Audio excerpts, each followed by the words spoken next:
શિક્ષણ જીવનમાં ખૂબ જ જરૂરી છે. શિક્ષણથી બુદ્ધિ અને જીવનનું ઘડતર થાય છે.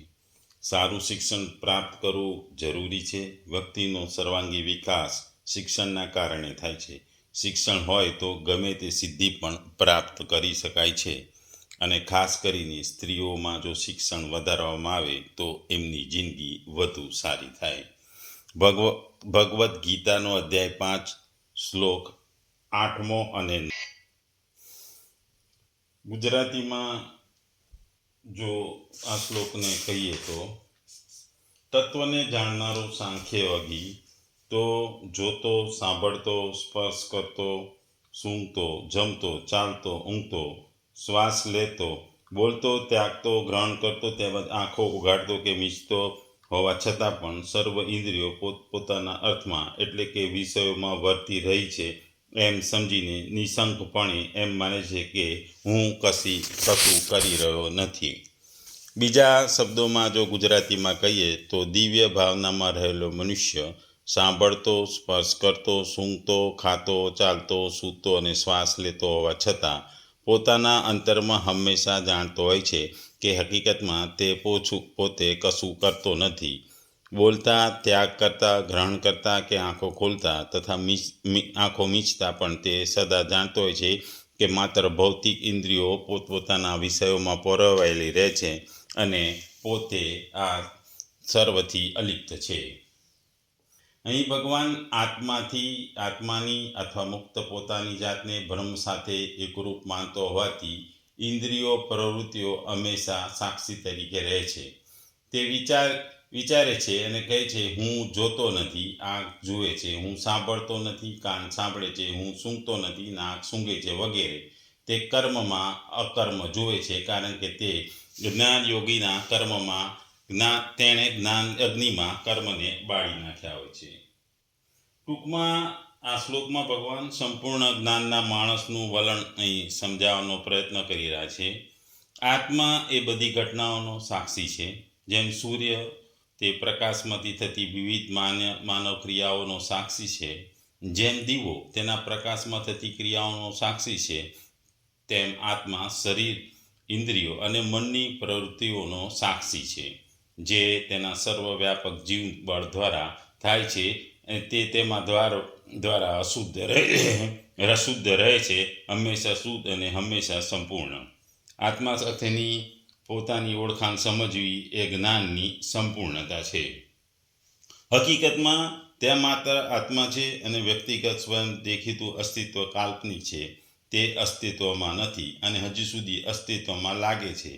અજ્ઞાનતા વાસ્તવિકતાને ઢાંકી દે છે અને માણસ પર અલગતાની કાલ્પનિક લાગણીઓ લાદવામાં આવી છે અને તેથી તે પોતાના જીવા તરીકે વિચારે છે. પરમાત્માથી અલગ છે, તે તરંગ જેવું છે અને પોતાને સમુદ્રથી અલગ હોવાની કલ્પના કરે છે. અહીં ભગવાન કહે છે કે જેમ સ્વપ્નમાંથી જાગી ગયેલો મનુષ્ય સમજે છે કે સ્વપ્નકાળમાં સ્વપ્નના શરીર, મન, પ્રાણ અને ઇન્દ્રિયો વડે જે ક્રિયાઓ થવાની પ્રતીતિ થતી હોય છે તે બધી ક્રિયાઓ ખરેખર તો થતી જ નથી તથા તે ક્રિયાઓ સાથે મારે કોઈ પણ પ્રકારનો સંબંધ નહોતો. તેવી જ રીતે તત્વ જાણીને નિર્વિકાર અને અક્રિય પરમાત્મામાં અભિન્ન ભાવે સ્થિત રહેનાર સાંખ્ય યોગીને પણ જ્ઞાનેન્દ્રિયો, કર્મેન્દ્રિયો, પ્રાણ, મન વગેરેથી થતી જોવાની, સાંભળવાની વગેરે બધી જ ક્રિયાઓ લોક દ્રષ્ટિએ થતી હોય છે અને તે બધી જ ક્રિયાઓ કરતી વખતે એમ માનવું જોઈએ કે આ બધા માયામય મન, પ્રાણ અને ઇન્દ્રિયો પોતપોતાના માયામય વિષયોમાં વિચરી રહ્યા છે, પણ ખરેખર તો કશું થઈ જ રહ્યું નથી અને તેની સાથે મારે કોઈ પણ સંબંધ નથી. કહેવા માત્રથી કોઈ સાંખ્યયોગી બની શકતો નથી અને તેના કર્મ સાથે તેનો સંબંધ પણ છૂટી જઈ શકતો નથી. સાચા અને વાસ્તવિક સાંખ્યયોગીના જ્ઞાનમાં તો સમસ્ત પ્રપંચ સ્વપ્નની જેમ માયામય હોય છે. તેથી કોઈ પણ વસ્તુ તેની આસક્તિ લેશ માત્ર રહેતી નથી. તેમાં નથી રહેતો રાગ કે દ્વેષ અને કામ, ક્રોધ, લોભ, મોહ, અહંકાર વગેરે દોષો તેનામાં સહેજ પણ રહેતા નથી. આવી અવસ્થા નિષિદ્ધ આચરણનો કોઈ પણ હેતુ નહીં હોવાને કારણે તેના વિશુદ્ધ મન અને ઇન્દ્રિયો વડે જે પણ ક્રિયાઓ થતી હોય છે તે બધી શાસ્ત્રોને પ્રમાણે હોય છે અને લોકહિત માટે જ થતી હોય છે. ખરેખર જે સાચો સાંખ્યયોગી છે તેની જ આ ઓળખ છે. જ્યાં સુધી લેશ માત્ર પણ રાગ દ્વેષ અને કામ ક્રોધ દોષોનું અસ્તિત્વ પોતાના અંતઃકરણમાં જોવા મળે છે ત્યાં સુધી મારા સાધનમાં ત્રુટિ છે એમ સાંખ્ય યોગના સાધકે માનવું જોઈએ. આ સંદર્ભમાં એક વાર્તા યાદ આવે છે. એક રાજા હતો અને એને એક મંત્રી હતો. એ મંત્રી કોઈ પણ વસ્તુ કે ઘટના બને તો એ કહેતો કે આમાં ભગવાનની કૃપા છે. એક વખત રાજાના પુત્રનું અવસાન થયું ત્યારે મંત્રી બોલ્યા ભગવાનની કૃપા છે. થોડા સમય પછી રાજાની પત્નીનું અવસાન થયું ત્યારે મંત્રી બોલ્યા ભગવાનની કૃપા છે. એટલે રાજાના મનમાં ગુસ્સો આવ્યો, પણ એમણે ગુસ્સો કાબૂમાં રાખ્યો, મંત્રીને કશું કીધું નહીં. એક વખત રાજા પોતે પોતાના શસ્ત્રોનો જોતા હતા અને એમાં એક નવી આવેલી તલવારનું એ ટેસ્ટિંગ કરતા હતા. એ દરમિયાન એમને આંગળી પર પડી જાય છે તલવાર અને આંગળી કપાઈ જાય છે. ત્યારે આ બાજુમાં ઉભેલો મંત્રી બોલે છે કે આમાં ભગવાનની કૃપા છે. એથી રાજા ગુસ્સે થઈ જાય છે અને એને મંત્રીને પોતાના રાજ્યમાંથી બહાર કાઢી મૂકે છે અને એને ગામ બહાર મોકલી દે છે. થોડા સમય પછી રાજા એક વખત જંગલમાં શિકાર કરવા જતો હોય છે. શિકાર કરીને એ ખૂબ જ અંદર જંગલમાં જતો રહે છે અને ત્યાં પોતાના સૈનિકોથી એ વિખૂટો પડી જાય છે. જ્યારે એ વિખૂટો પડીને જતો હોય છે અને રાત્રિ થવા આવી છે ત્યારે અમુક ચોરો એક ત્યાં ફરતા હોય છે. તે કોઈ માણસના બલિની શોધમાં ફરતા હોય છે. તેમની નજર રાજા ઉપર પડે છે અને એ રાજાને બલિ માટે લઈ જાય છે. રાજાને બલિ માટે લઈ જવામાં આવે છે. ત્યાં એક જે વિધિ કરનાર વ્યક્તિ હોય છે એ રાજાને પૂછે છે કે તમે પરણેલા છો? તો કે ના, મારી પત્ની મરી ગઈ છે. તમારે દીકરો છે? તો કે ના, મારો દીકરો મરી ગયો છે. પછી એના હાથ પગ જોવે છે. પછી હાથમાં એની એક આંગળી કપાયેલી જોવે છે. એટલે વિધિ કરનાર કહે છે કે આ તો સંપૂર્ણ માણસ નથી, એની આંગળી કપાયેલી છે, એને પુત્ર નથી, એની પત્ની નથી, એટલે આ માણસ આપણે બલિ માટે ચાલે નહીં. એ રીતે આ રાજાનો છુટકારો થાય છે. રાજા પાછા શહેર એટલે એ વખતે વિધિ કરનારો કહે છે કે ભગવાનની ઈચ્છા પ્રમાણે માણસ સંપૂર્ણ જોઈએ, એનો કોઈ અંગ કાપેલો ના જોઈએ, એટલે આ માટે વિધિ માટે ચાલે નહીં. એટલે એ રાજાને છોડી મૂકે છે. રાજા પોતાના રાજ્યમાં પાછા આવે છે અને તે બીજે દિવસે એ પોતાના મંત્રીને જે ભગવાનની કૃપા એવું કહેતો હોય એને બોલાવે છે અને રાજા મંત્રીને બધી વાતો કરે છે અને કહે છે કે મારી ભૂલ થઈ ગઈ છે, તમે મારા રાજ્યના મંત્રી તરીકે પાછા આવો. પણ હું તમને એક બે વસ્તુ પૂછવા માગું છું.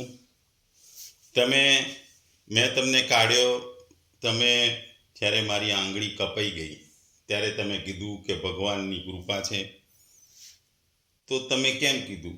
તો મંત્રી કહે છે કે જેમ તમારી આંગળી કપાઈ ગઈ એને લીધે તમારી બળી ચડી નહીં, એટલે તમે બચી ગયા. આ એ ભગવાનની કૃપા છે જેને લીધે તમે બચી ગયા, નહીં તો તમારી બલી ચડી ગયો.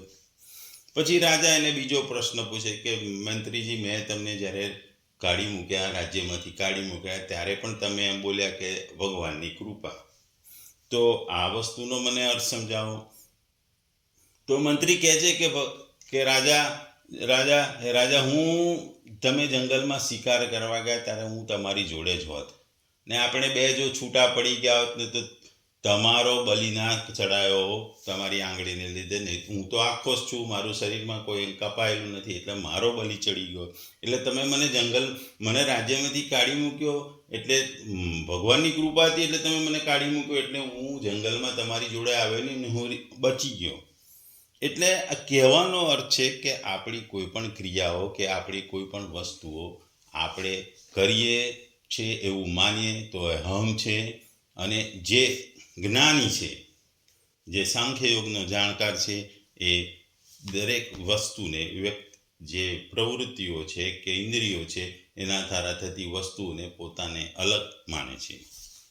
આ શ્લોકમાં ભગવાન એ જ કહે છે કે ખાસ કરીને કોઈ વર્ણાનુસાર શાસ્ત્રોમાં કોઈ નિયમ નથી વર્ણ, આશ્રમ, પ્રકૃતિ, પ્રારબ્ધ, સંગ, અભ્યાસ વગેરેના ભેદ હોવાથી બધા જ સાંખ્યયોગીના કર્મો એક સરખા હોતા નથી. અહીં 5 પદોથી આંખ, કાન, ત્વચા, ઘ્રાણ અને રસના એ 5 જ્ઞાનેન્દ્રિયોની બધી જ ક્રિયાઓનો ક્રમ બતાવવામાં આવી છે.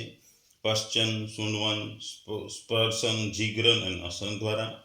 આ ઉપરાંત ગચ્છન, ગૃહન અને પ્રલપનથી પગ, હાથ અને વાણીની તથા વિસૃજનથી ઉપસ્થ અને ગુદાની એમ 5 કર્મેન્દ્રિયોની ક્રિયાઓ બતાવવામાં આવી છે. શ્વસન પદથી પ્રાણ, અપાન આદિ 5 પ્રાણોની ક્રિયાઓનું બોધક છે. એ જ રીતે ઉન્મિશન અને નિમિશન પદો, કુર્મ વગેરે 5 વાયુ ભેદોની ક્રિયાઓના બોધક છે. અને સ્વપ્ન પદ અંતઃકરણની ક્રિયાઓનું બોધક છે. આ પ્રમાણે સમસ્ત ઇન્દ્રિયો, પ્રાણ અને અંતઃકરણની ક્રિયાઓનો ઉલ્લેખ હોવાથી સાંખ્યયોગી દ્વારા વર્ણ, આશ્રમ, પ્રકૃતિ, પ્રારબ્ધ, સંગ અનુસાર શરીર નિર્વાહ અને લોક ઉપયોગી કે લોકકાર માટે શાસ્ત્રોને અનુકૂળ ખાવું, પીવું, વ્યાપાર, ઉપદેશ, લખવું, વાંચવું, સાંભળવું, વિચારવું વગેરે બધી જ ક્રિયાઓ થાય છે અને થઈ શકે છે. અહીં ક્રિયાઓ ઇન્દ્રિયો મુખ્ય છે અને પ્રાણને પણ ઇન્દ્રિય માની તે જ પ્રમાણે તેનું વર્ણન કરવામાં આવ્યું છે. મન પણ આભ્યંતરકરણ હોવાથી ઇન્દ્રિય છે. આ પ્રમાણે ભગવાન અહીં કહે છે કે કર્મોમાં કર્તાપણાનો સર્વથા અભાવ બતાવવા માટે એ પદનો ઉપયોગ કરવામાં આવ્યો છે. અભિપ્રાય એવો છે કે સાંખ્ય યોગી ક્યારે પોતાને લેશ માત્ર કર્મોનો કરતા માનતો નથી. એ કર્મોનો ઓટોમેટિક પોતાને એનાથી દૂર કરે છે અને કરતા માનતો નથી.